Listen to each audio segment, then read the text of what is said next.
selkeästi on lähdössä vaihtoon, mutta toteaa, että haetaan nyt pallo ensin ja mennään vasta sitten. Kolmoskentälliset jälleen kehiin.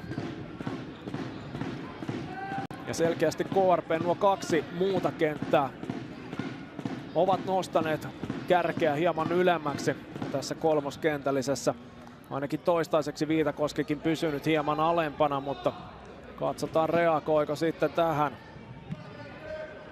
Edellinen vaihto oli oikeastaan juuri tässä, mitä näemme, eli Juuti piti palloa tuossa oman maalivahdin alueen yläpuolella, tuon isomman alueen yläpuolella, ja odotti, että sieltä jonkinlaista iskua tulisi.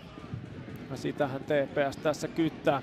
Kiire sillä ei ole, ja ehkä vielä kolmoskentälle korostetummin sitten verrattuna vaikka ykköskentälliseen, niin sitä hyökkäysuhkaakaan ei niin paljon TPS:llä ole. Nyt Juuti on siellä tekemässä omia liikkeitä.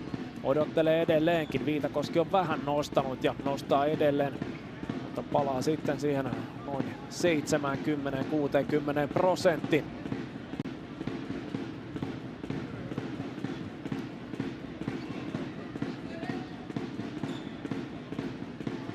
Rannanjärvi leipoo nyt vuorostaan.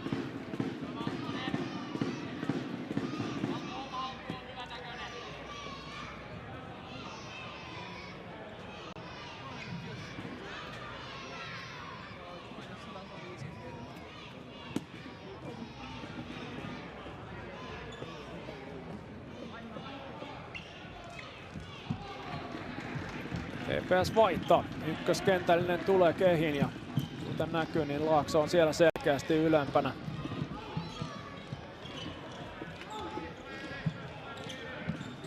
Se ehkä tässä